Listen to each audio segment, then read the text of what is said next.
just around the corner. I thought I'd try something different today. The RuneScape videos are still going to be the main aspect of the channel, but I wanted to try and branch out and do something that I find quite enjoyable. I'm hoping you will too. I quite enjoy educational ASMR, or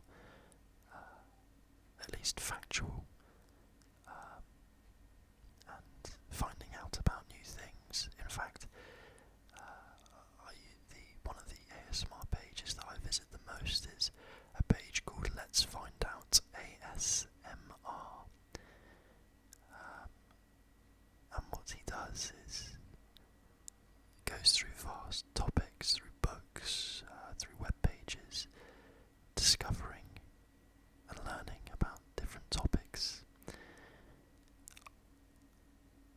I thought I'd try something similar today, and I thought I'd try it with something that I'm quite passionate about, and that is history.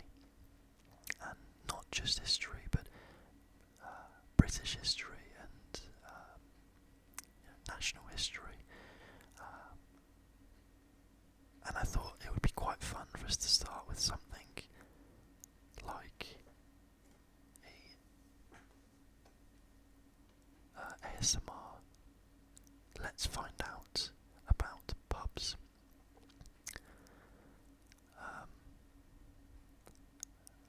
I'm one of the people that probably has missed the pubs plenty, especially with this sunny weather coming in now. But unfortunately, the world that we're living in currently, with the coronavirus and lockdowns throughout the world, has meant that access to pubs has been, unfortunately, limited. But with the vaccine rollout that we now have, pubs are now something that we can look forward to on the horizon. Certainly in Britain, April the 12th is the day that we're told we'll be able to enjoy a nice cold pint at our local outside, for the time being at least.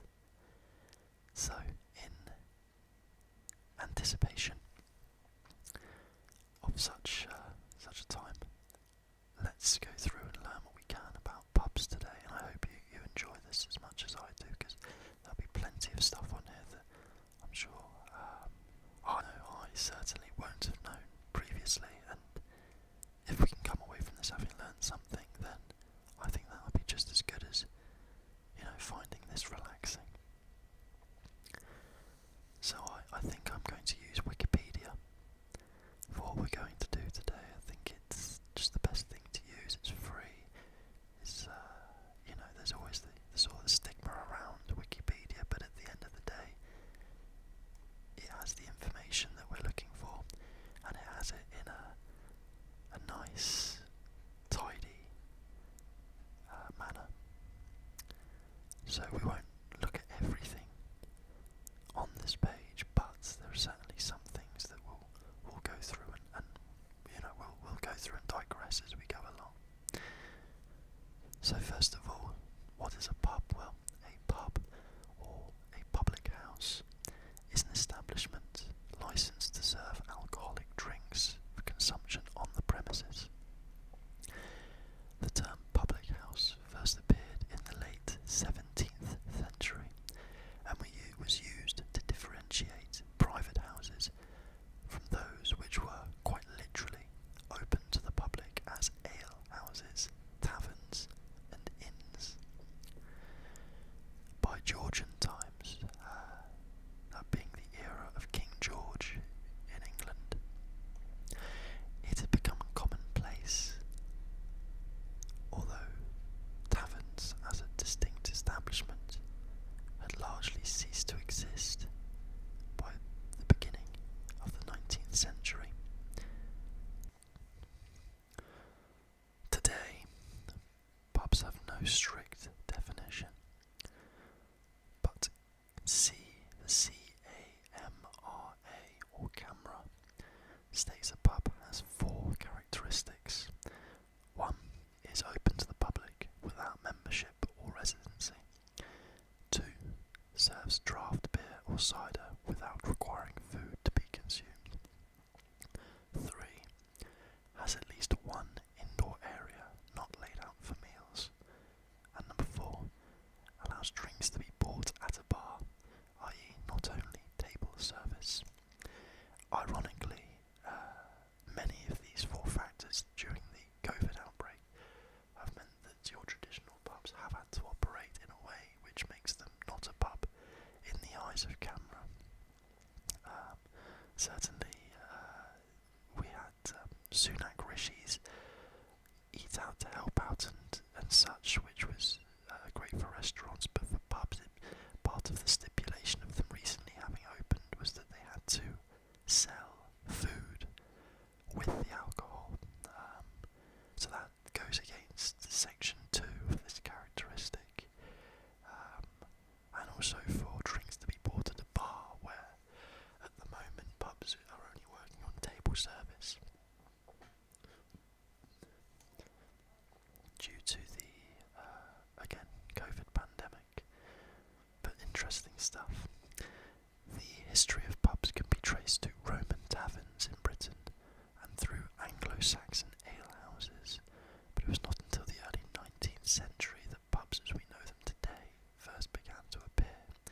The model also became popular in countries and regions of British influence, where pubs are often still considered to be an important aspect of their culture.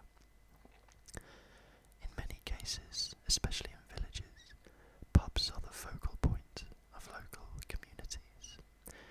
Now that's interesting. When I was younger, I used to live in a village, and this village was called Winterbourne, Whitechurch.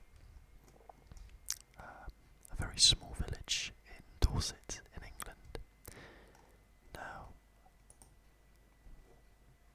in our village, there wasn't very much in the way of convenience. There was a school, a village hall, a church. I think perhaps there was a post office over here somewhere. But the main focal point of the village, much like was mentioned here upon the main road, was in fact the pub. And the pub looked like many a village pub. It looked like this. Now, many pubs might have some sort of thatching over the top, and I love the old school style of them. You know, some of these buildings, particularly something like this pub here, the Milton Arms, is more than likely, you know, a very old building with lots of character features, and that's essentially what a lot of traditional English pubs stand for nowadays. It's the feel, it's the look of when you go inside, the feel, the smell.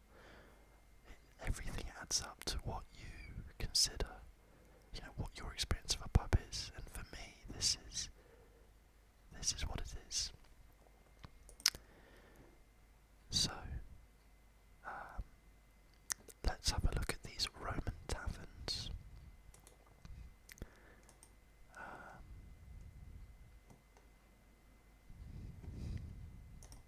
So, Roman taverns. Popina.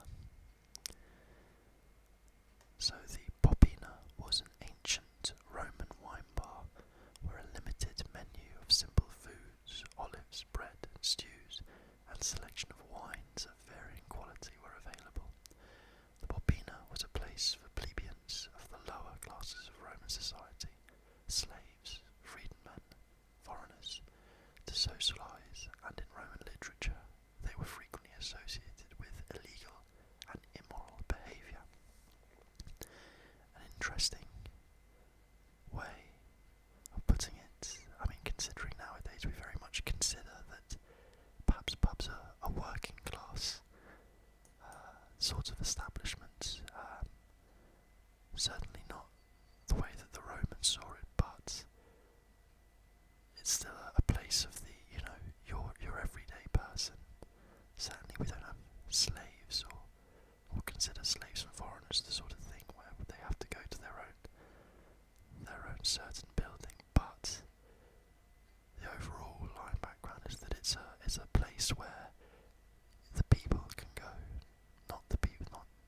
society or so-called upper classes, but a building that's open to all. And I think that's great for what the sort of world that we live in nowadays.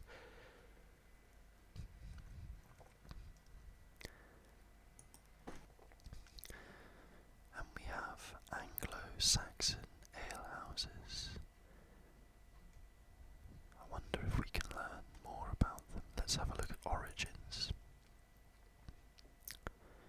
Here we go. So, ale was a native British drink before the arrival of the Roman Empire in the 1st century, but it was the construction of the Roman road network that the first pubs, called tabernae, began to appear. The word eventually became corrupted into tavern.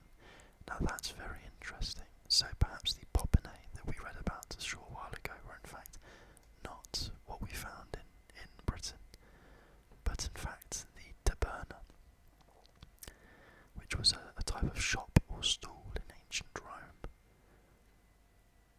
Interesting. I suppose they had the taberna vinaria, or in this case it would have been a native British equivalent to taberna, but with ale, like an ale shop.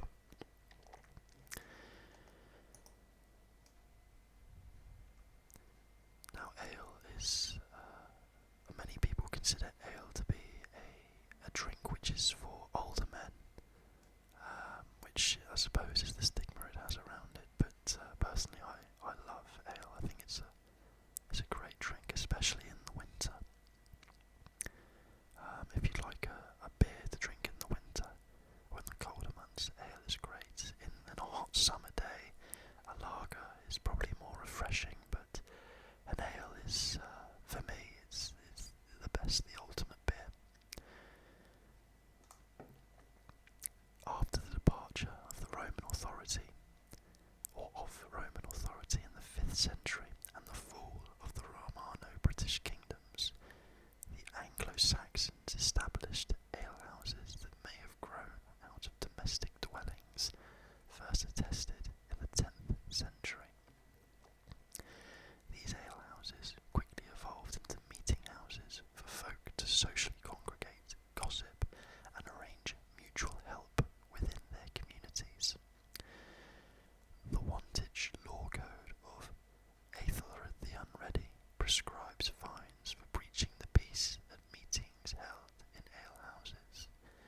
Aethelred the Unready is an old Saxon king who was sort of like a king of England, but before England was really a real, completely unified nation. But as such, he's still considered an English king. A traveller in the early Middle Ages could obtain overnight accommodation in monasteries, but later a demand for hostelries grew with the popularity of pilgrimages and travel. The hostelers of London were granted guild status in 1446, and in 1514 the guild became the Worshipful Company of Innholders. That's interesting. We'll have a look at that in just a moment. A survey in 1577 of drinking establishments in England and Wales for taxation purposes recorded 14,202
as it stands, there are 47,200 pubs in the UK. So, yeah, it's a absolutely crazy statistic. So, we talk about now how, there are too many pubs and that many of them are having to close down because business isn't quite what it used to be. But even how we see things right now, I mean, I can walk out of my front door and I'll still find a pub or a bar essentially a pub within a 2-minute walk of my house. In fact, there are 3 within the same sort of distance. Even with that being the case, in the 1500s, they were so common that, at one pub you would need that 187 people coming to your pub.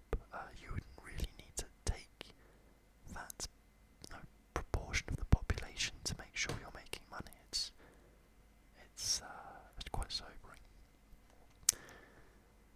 So we have the old inns.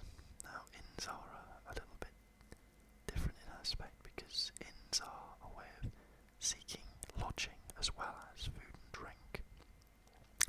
So let's have a look at the guild, which is the worshipful company of inn holders. Okay, so this is a guild in the City of London.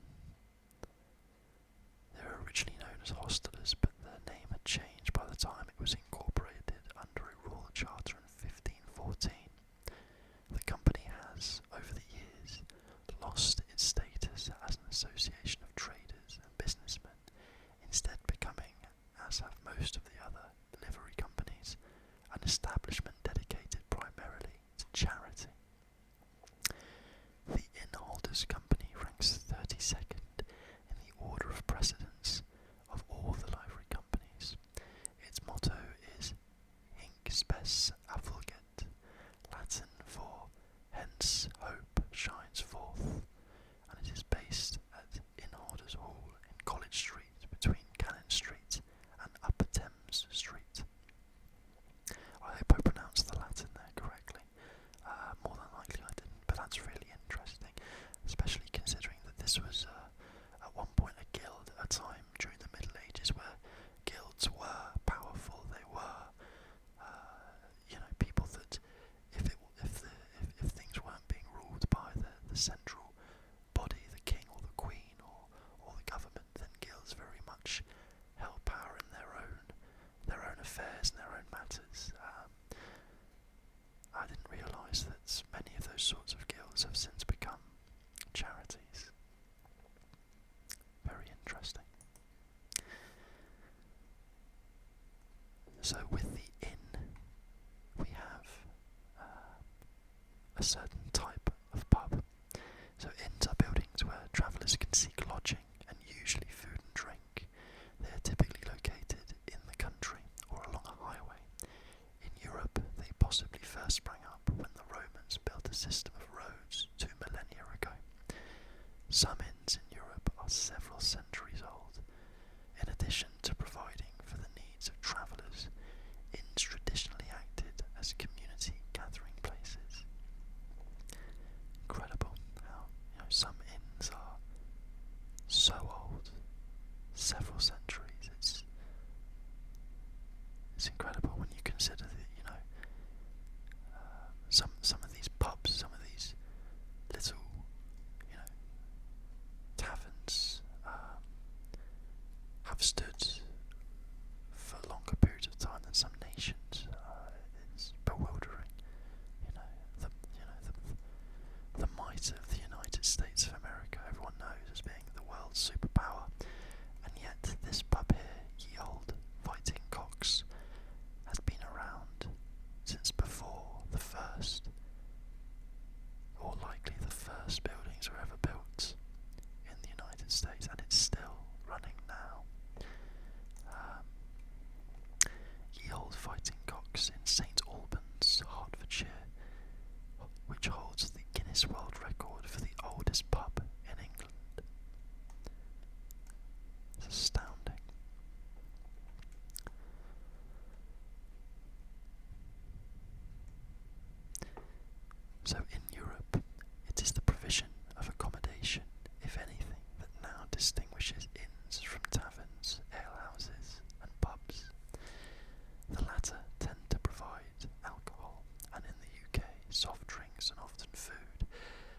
less commonly, accommodation.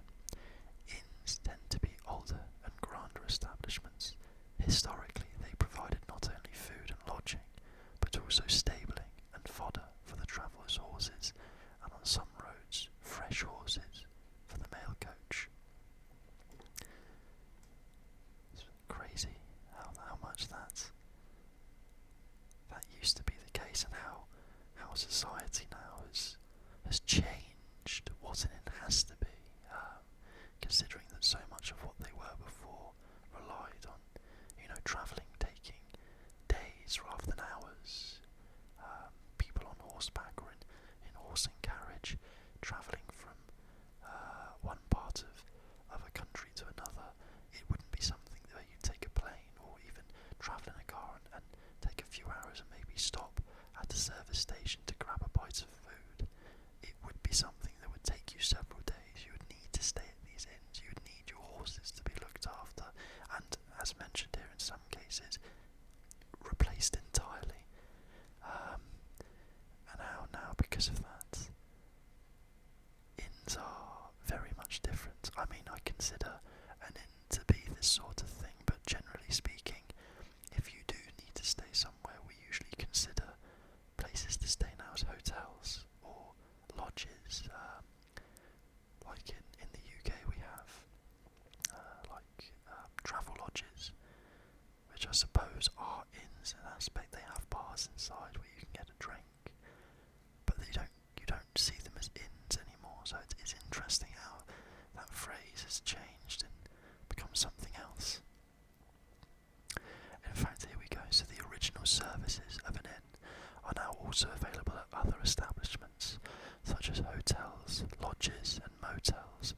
Motel is something I think which is a little more American. I don't think we really have too many motels in the UK, but again, interesting to see how they've blended into the same thing.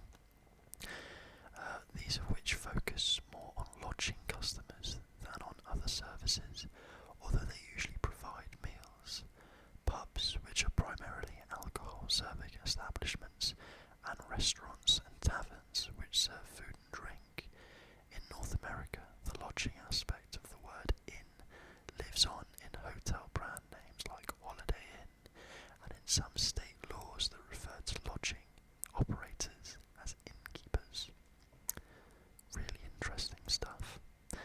Something else I found interesting was learning about this pub here, Ye Old Fighting Cock, the oldest pub in England.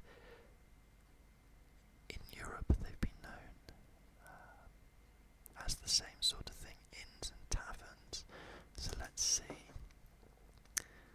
if we can find the oldest tavern in Europe.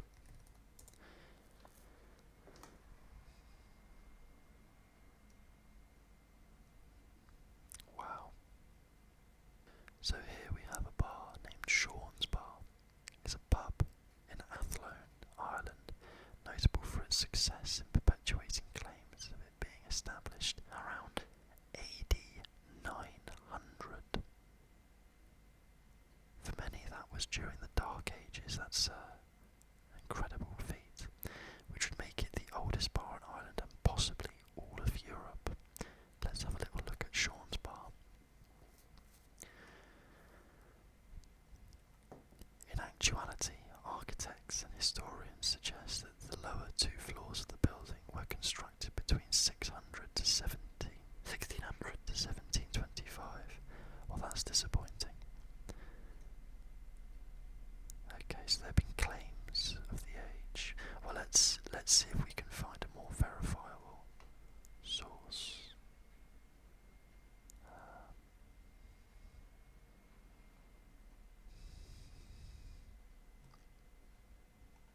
Okay, well, there are certainly options there, but perhaps we can find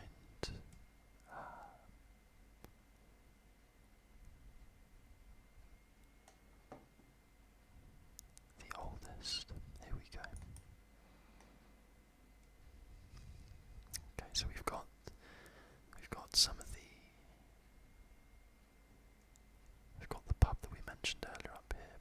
let's check out the oldest that let's check out this paragraph here and see what it says. A number of pubs claim to be the oldest surviving establishment in the United Kingdom, although in several cases original buildings have been demolished and replaced on the same site. Others are ancient buildings that were used for purposes other than as a pub previously in their history. Ye Olde Fighting Cocks in St Albans, Hertfordshire, holds the Guinness World Record for the oldest pub in England, as it is an 11th century structure on an 8th century site. That's astounding. The structure is from the year 1000, and the site itself was built in the 700 AD. It's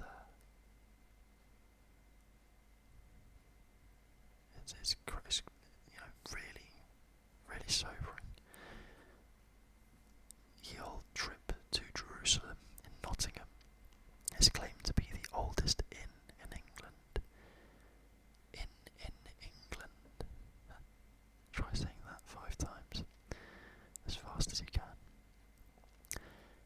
It has a claimed date of 1189, based on the fact that it is constructed on the site of the Nottingham Castle brewhouse. Anyone who recognises Nottingham Castle from the Robin Hood books or stories or films. So the castle was always one of the largest castles in England. So the brewhouse, I suspect, would have been no small thing. The present building dates from around 1650. Likewise, the Nag's Head in Burntwood, Staffordshire, only dates back to the 16th century, while it has been claimed that a pub on the site is mentioned in the Domesday Book. Burntwood is not, in fact, listed. The Domesday Book is a book that was, or a set of laws that was created by many of the UK's, or England at the times, lords in response to one of our kings. I'll be honest, I should know more about this than I do, but I believe it's to do with the... Let me just see if we can...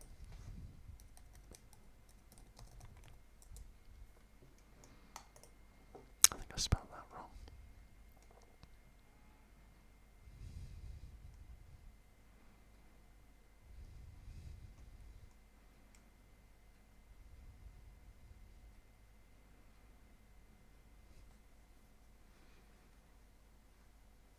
I think I've confused this with something. Oh, with the Magna Carta. Yeah, I've confused this with the Magna Carta.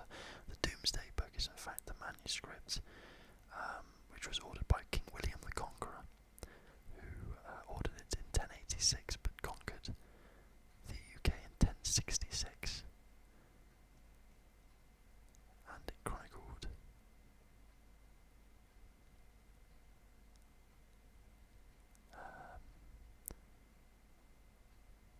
the redistribution of land following the Norman conquest of Britain. So, if the pub that we were thinking of had been mentioned in the Domesday Book, it would have been almost 1,000 years old. Some truly ancient pubs, and this is part of the reason why I love the country that I live in so much. There's so much history, so much character.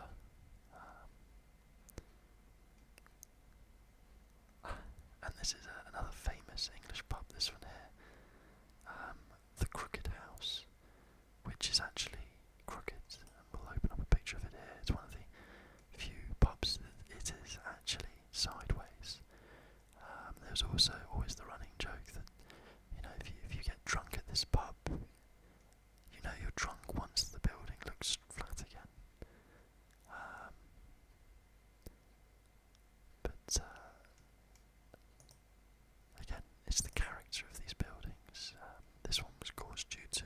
subsidence produced by mining, so the building started to slip. But still,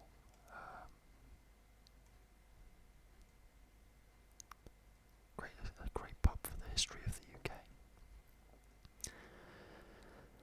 And here we have a few statistics. The most expensive place to get a pint of beer is in Doha, Qatar, where prices average £10.30, and that's since 2000. That's a study made in 2019. That's incredible. I suspect that might be something to do with the nation being Islamic, and in Islam, alcohol is forbidden. So getting alcohol being in these countries is, well, for one, they may not have too many brewers or distilleries for alcohol, so they probably have to import a lot of it. And well, I'm not sure of the exact reason, but I suspect that has something to do with it. The average retail price of a pint of beer in the UK is £4.12. Yes, I think that's probably the sort of price I'm looking at, that we look at nowadays. The cheapest place to get a beer in the UK is Preston, where a pint costs on average £3.06. Preston's in the north of England, I believe. I think it's near Manchester, I think. Am I right? Not too sure.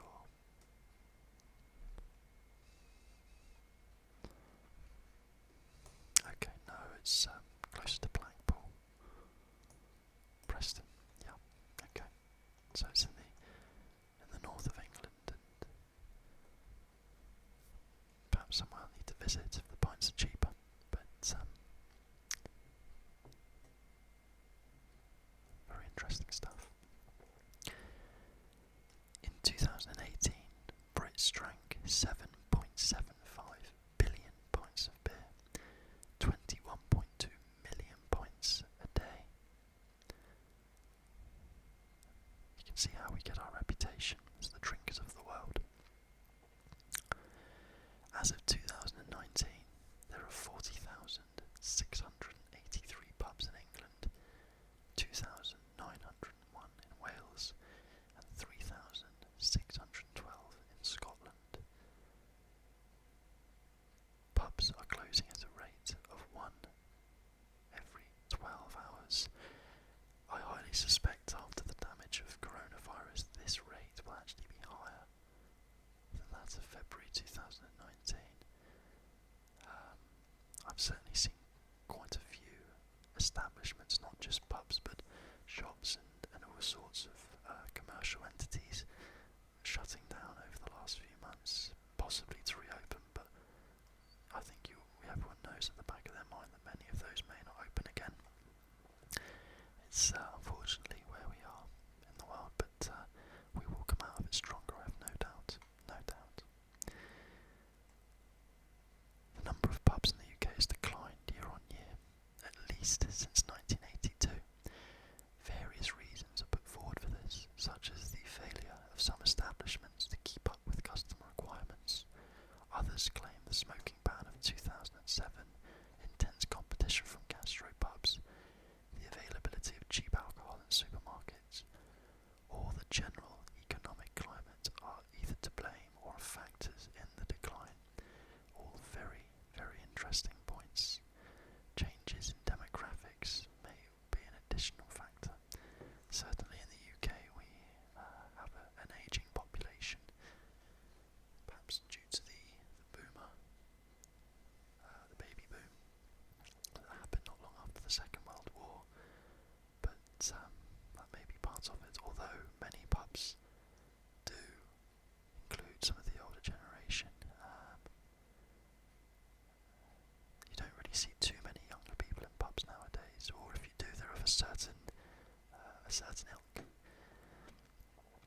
Most young people like to go clubbing or go to bars.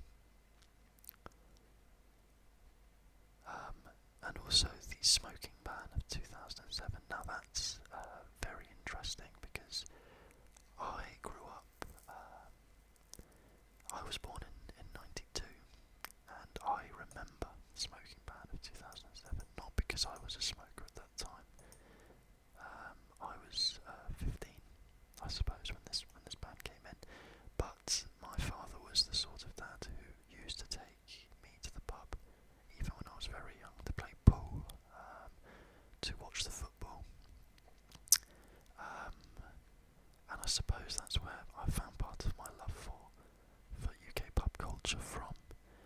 And I remember the smell, the muskiness of pubs before the smoking ban. It was,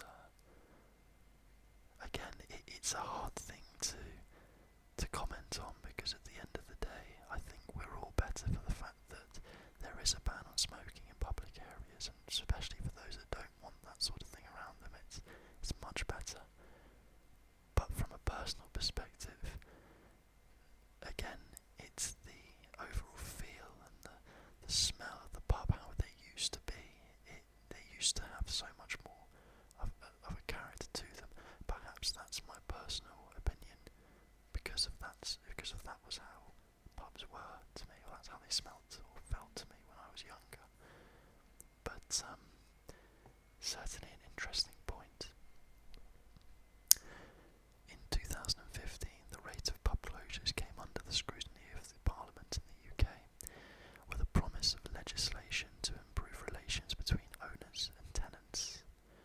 The Lost Pubs project listed 31,301 closed English pubs on 19th of July 2016, with photographs of over 16,000. In the 15 years to 2017, a quarter of London's pubs are closed. Closures have been ascribed to factors such as changing tastes, rise in the cost of beer due to applied taxes, and the increase in the Muslim population. Again, an interesting fact, because Islamic people do not, or Muslim people do not drink alcohol. And I think we all know that, and perhaps rightly so too, that taxes are being risen on certain goods.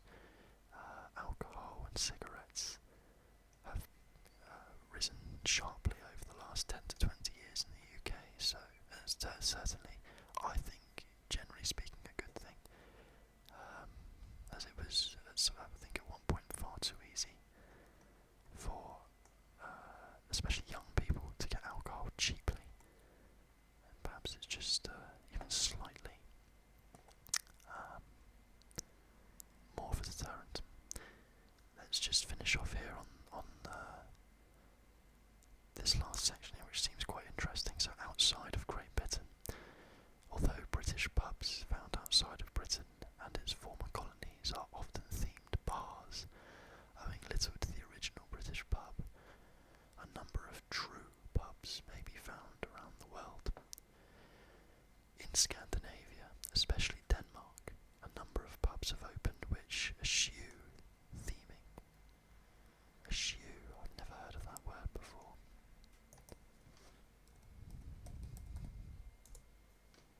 Eschew, deliberately avoid using or abstain from. Okay. Which eschew theming, and which instead focus on the business of providing carefully conditioned beer, often independent of any particular brewery or chain, in an environment which would not be unfamiliar to a British pub goer. Some import British cask ale rather than beer in kegs to provide the full British real ale experience to their customers. This newly established Danish interest in British cask beer and the British pub tradition is reflected by the fact that some 56 British cask beers were available at the 2008 European Beer Festival in Copenhagen, which was attended by more than 20,000 people. In Ireland, pubs are known for their atmosphere or craish, or is that craic or craish? Apologies if I've pronounced that wrong.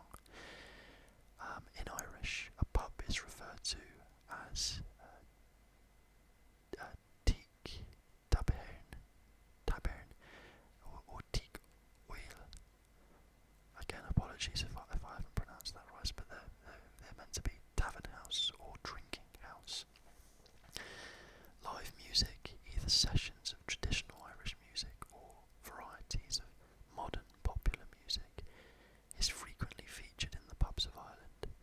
Pubs in Northern Ireland are largely identical to their counterparts in the Republic of Ireland, except for the lack of spirit grocers. A side effect of the Troubles was that the lack of a tourist industry meant that a higher proportion of traditional bars have survived the wholesale refitting of Irish pub interiors in the English style in the 1950s and 1960s. New Zealand sports a number of Irish pubs. Pubs have a long history in Canada, with some operating over 200 years, like the Old Angel Inn in Niagara-on-the-Lake. A fake English-looking pub trend started in the 1990s, built into existing storefronts, often run by corporate pub firms. Most universities in Canada have campus pubs which are central to student life, serving food and drink, as well as hosting social events. That's really interesting. So, as part of the actual university campus, pubs are built into that. That's a really nice thing to think about. Because they're such a social building, a social establishment, that I think socialising is one of the most important things that young people should do. And it's good to hear. Often these pubs are run by the Students' Union, and at some universities a budget is reserved for course pub nights. The gastropub concept has caught on as traditional British influences are to be found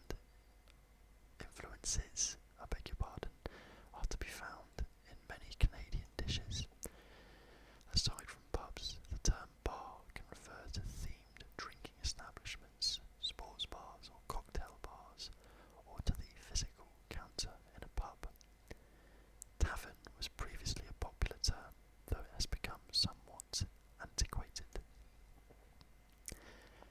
In South Africa, pubs and taverns have had a particularly long and notable presence in the city of Cape Town. Prior to the opening of the Suez Canal in 1869, Cape Town was a major trading port between Europe and Asia, and hosted a large number of drinking establishments, earning the city the moniker Tavern of the Seas. The oldest currently operating pub in South Africa, and one of the last drinking establishments left from the Tavern of the Seas era, is the Perseverance Tavern, opened in 1808. Let's take a look at the Perseverance. Wow, so this is in South Africa. The Perseverance Tavern. It's incredible. The look and feel of it looks so different to a traditional English pub, and yet the way that it sets out the traditional style benches, minimalistic look and feel, just very basic, very much here for the experience, not to sell you the brand. It looks so familiar. That's incredible. And over here we have a few pubs from around the world which are very interesting. So this is the Jamaica Inn in Cornwall, which inspired a novel and a film. Again, this is very much what I would consider a traditional English pub. The Red Lion in Whitehall is close to the House of Parliament and is frequented by members of Parliament and political journalists. I'm sure the journalists try and loosen the mouths of the politicians once they've had a drink or two.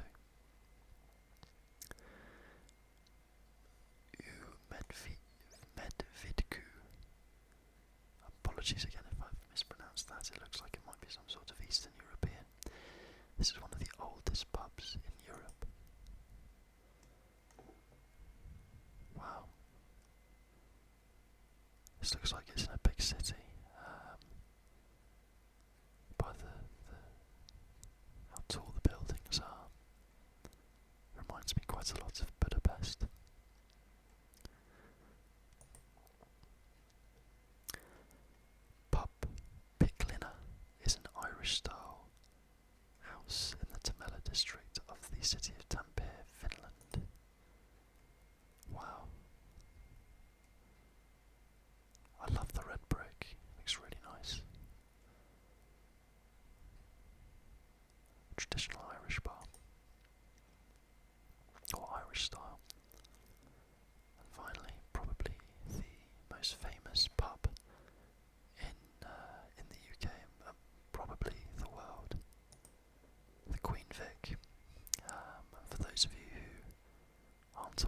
this is the pub from EastEnders, which is is a British soap opera which has been running for, I don't know, I'm guessing 60, 70, 80 years, something like that. And the central building or establishment within the series is this pub, the Queen Victoria, or the Queen Vic. So there we have it. I hope you enjoyed the journey that we've been through here, learning more about pubs. Perhaps we'll come back to this sort of theme at some point in the future. I'd certainly like to do more of these sort of history-based videos again, so I think I'll do another one very soon.